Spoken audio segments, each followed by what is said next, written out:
বন্ধুরা নমস্কার।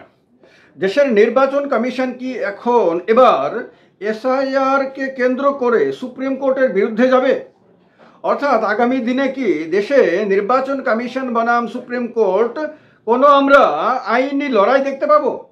অর্থাৎ সুপ্রিম কোর্টের নির্দেশ বা আদেশ অমান্য করার রাস্তায় দেশের নির্বাচন কমিশন যেতে পারে।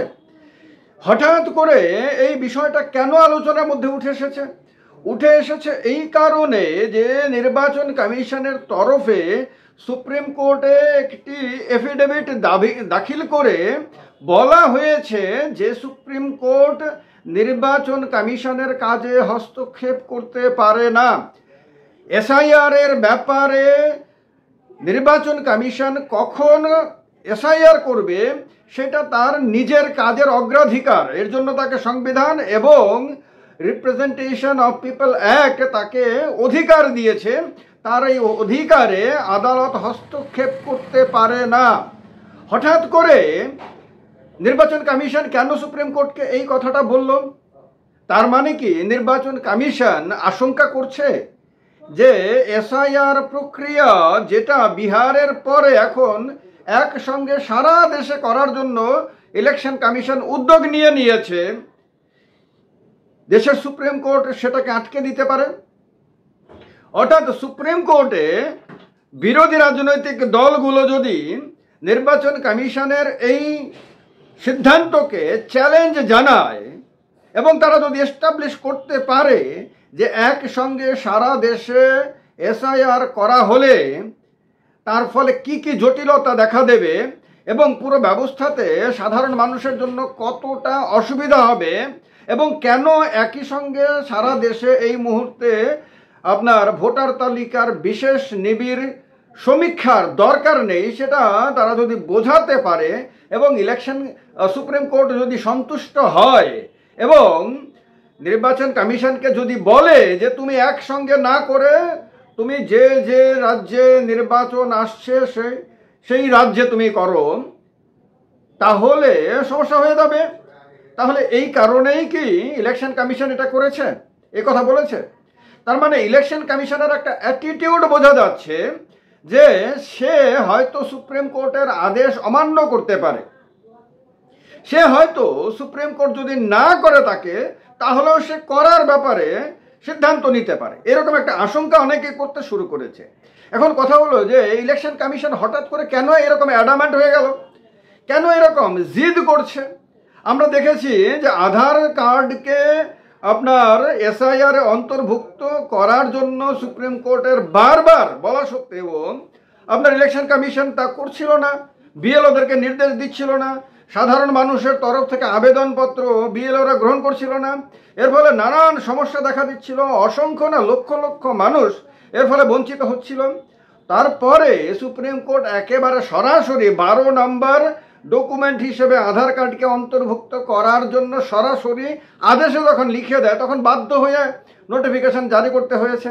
এখন কি নির্বাচন কমিশন আশঙ্কা করছে যে সে যে একটি রাজনৈতিক দলের হয়ে দাবিদারি করছে, সে যে একটি রাজনৈতিক দলের অফিস থেকে পাওয়া নির্দেশ অনুযায়ী কাজ করছে বলে বারবার অভিযোগ উঠছে এবং সাধারণ মানুষ এটাকে বিশ্বাস করছেন।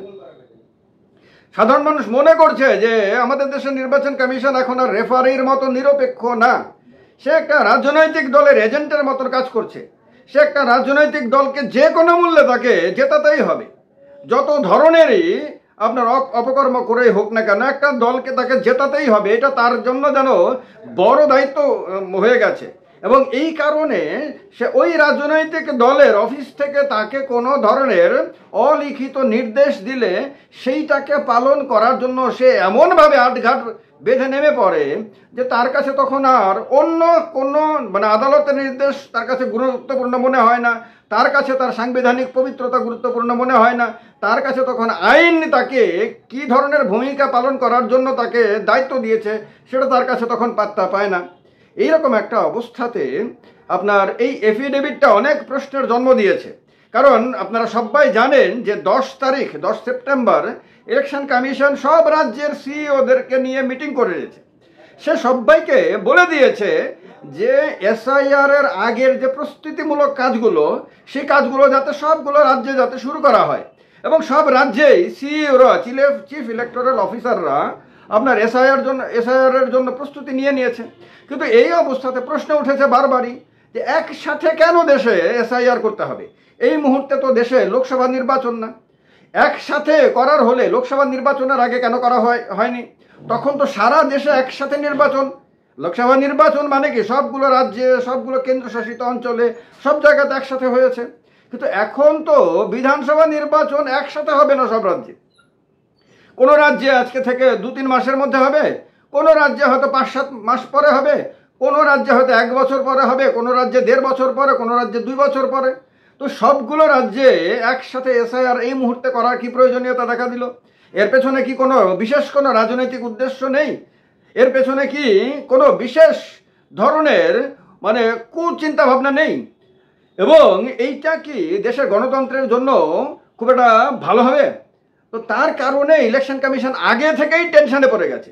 এখন কথা হলো, হঠাৎ করে এফিডেভিট কেন দিতে গেল? এফিডেভিট দিতে গেল অশ্বিনী উপাধ্যায় নামে একজন বিজেপির ভক্ত, দিল্লিতে, তিনি সুপ্রিম কোর্টের আইনজীবী। সেই অশ্বিনী উপাধ্যায় একটা পিটিশন দাখিল করেছিলেন কদিন আগে। সেই পিটিশনে তিনি বিভিন্ন ইলেকশনগুলো, যে মিউনিসিপ্যালিটি থেকে শুরু করে বিভিন্ন ইলেকশনগুলোর আগে এসআইআর এর কথা বলেছেন। তিনি বাংলাদেশি, পাকিস্তানি, আফগানিস্তানি এবং মায়ানমারি লোকদের দ্বারা ভারতবর্ষে অনুপ্রবেশের কথা উল্লেখ করেছেন। ঠিক আছে, অনুপ্রবেশের ব্যাপারটা চিন্তার বিষয় এবং অনুপ্রবেশের ব্যাপারটাকে অ্যাড্রেস করা উচিত।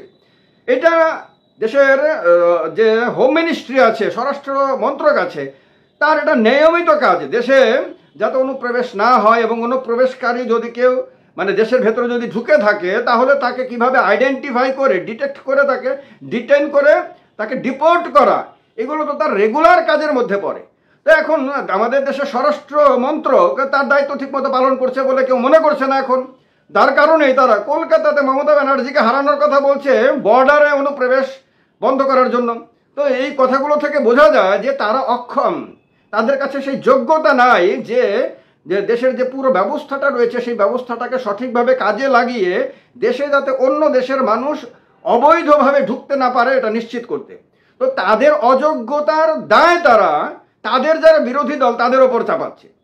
তারা তাদের যে মানে অযোগ্যতা, যে কাজটা তারা করতে অক্ষম, সেই কাজটা তারা বকলমে ইলেকশন কমিশনকে দিয়ে করতে চাইছে, অথচ ইলেকশন কমিশনের এটা কাজ না।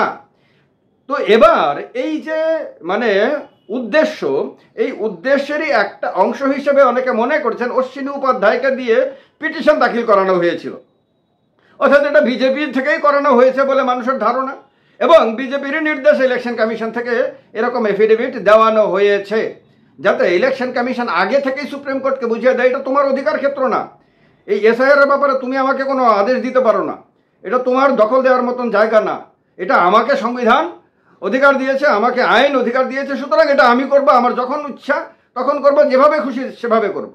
ইলেকশন কমিশন ভুলে গেছে যে সে যে আইনের দ্বারা বাধ্য, সে যে সংবিধানের দ্বারা বাধ্য, এবং সংবিধানটাকে যে দেশের জনগণ দিয়েছে, এবং জনগণ কোনো প্রতিষ্ঠানকে পক্ষপাত দুষ্ট আচরণ করার অধিকার দেয়নি, ইনক্লুডিং ইলেকশন কমিশন। তো এটা ভুলে গেছে ইলেকশন কমিশন, এবং ইলেকশন কমিশনের যে 3 জন সদস্য আছে তার মধ্যে বিশেষ করে চিফ আপনার ইলেকশন কমিশনার জ্ঞানেশ কুমার, তাকে তো বিজেপি নেতা বলে মনে করে না অনেকেই, তাকে মনে করেন বিজেপি ক্যাডারের মতন তিনি আচরণ করছেন, এবং তিনি বিজেপিকে জেতানোর জন্য, বিজেপির বিরোধী দলগুলোকে হারানোর জন্য তিনি কাজ করছেন। তো এইরকম একটা উদ্দেশ্য নিয়ে তারা এই সমস্ত কিছু করছেন। এখন তাদের মধ্যে দুটো আশঙ্কা, একটা হলো বিহারে যেভাবে এসআইআর নামে তারা কেলেঙ্কারি করেছে, তারা করাপশন করেছে, এবং করাপশন করার কারণে লক্ষ লক্ষ মানুষের নাম ভোটার তালিকা থেকে বাদ গেছে, এবং যাদের নাম বাদ গেছে তারা যাতে ভোটার তালিকায় নাম আবার তুলতে না পারে তার জন্য নানান ধরনের ছলচাতুরি করছে। এটা ইলেকশন কমিশন সুপ্রিম কোর্ট শেষ পর্যন্ত বাতিল করে দিতে পারে। অর্থাৎ এখনো তাদের আশঙ্কা দূর হয়নি, এখনো তাদের মনের মধ্যে ভয় আছে যে বিহারের এসআইআর শেষ মুহূর্তে গিয়ে বাতিল হয়ে যেতে পারে ইলেকশনের আগে, এবং সুপ্রিম কোর্ট হয়তো লাস্ট যে ভোটার তালিকাটা ইলেকশন কমিশন তৈরি করেছিল এসআইআর এর আগে, সেইটার ভিত্তিতে বিধানসভা নির্বাচন করার কথা হয়তো বলতে পারে। এই ভয়টা একটা ইলেকশন কমিশনের, এবং দিল্লিতে আমাদের দেশের যারা সবচেয়ে শক্তিশালী নেতা বলে যারা নিজেদেরকে মনে করেন তাদের মনের মধ্যে বসে আছে একটা আমার ধারণা। 2 নাম্বার হলো তারা মধ্যবর্তী মানে লোকসভার মধ্যবর্তী নির্বাচন করানোর উদ্দেশ্য নিয়ে যে সারা দেশে একসাথে আপনার SIR করানোর চিন্তা ভাবনা করছে বা উদ্যোগ নিয়েছে, সেটাকেও দেশের সুপ্রিম কোর্ট বাতিল করতে পারে ওই সিদ্ধান্তটাকে। অর্থাৎ সুপ্রিম কোর্ট এরপরে হয়তো আদেশ দিয়ে বলতে পারে যে একসাথে সারা দেশে এই মুহূর্তে এই জটিল প্রক্রিয়া না করে তুমি যখন যে রাজ্যে বিধানসভা নির্বাচন আসবে তখন সেই রাজ্যের নির্বাচনের 6 মাস বা 1 বছর আগে তুমি ওইখানে SIR করো। তো এই ভয়গুলো তাদেরকে এখন তাড়া করে বেড়াচ্ছে। তার কারণে আমি বারবার আপনাদেরকে বলেছি, আবারও বলছি যে তাদের যে পুরো যে তাদের মাইন্ডসেটটা, তাদের যে পরিকল্পনাগুলো তারা দীর্ঘদিন ধরে সাজিয়ে, গত 10-11 বছর ধরে সাজিয়ে তারা সেগুলোকে মেনটেন করে এগিয়ে আসছিল, সেগুলোতে এমন ধাক্কা খেয়েছে যে সেগুলি সব নড়বড়ে হয়ে গেছে, ছন্নছাড়া হয়ে গেছে। এখন তারা যখন যেমন তখন তেমন সিদ্ধান্ত নিচ্ছে এবং তাদের কোনো সিদ্ধান্তের সঙ্গে কোনো সিদ্ধান্তের আর কোনো যোগসূত্র থাকছে না। তাদের হঠাৎ করে যখন যেটাকে মনে হচ্ছে যে এটা করলে বোধহয় ক্ষমতাটা আরও দীর্ঘস্থায়ী হবে এবং বিরোধীদেরকে দমন করা যাবে, তখন তারা সেটাকে আঁকড়ে ধরছে। অর্থাৎ সমুদ্রের মধ্যে বা নদীর মধ্যে কোনো ডুবন্ত মানুষ যখন ওই সামান্য একটা খড়কুটো পেলে সেটাকে আঁকড়ে ধরে বাঁচতে চায়, সেই রকমভাবে এখন দিল্লির আপনার সর্বময় কর্তারা সেই রকমটাই তারা করছেন।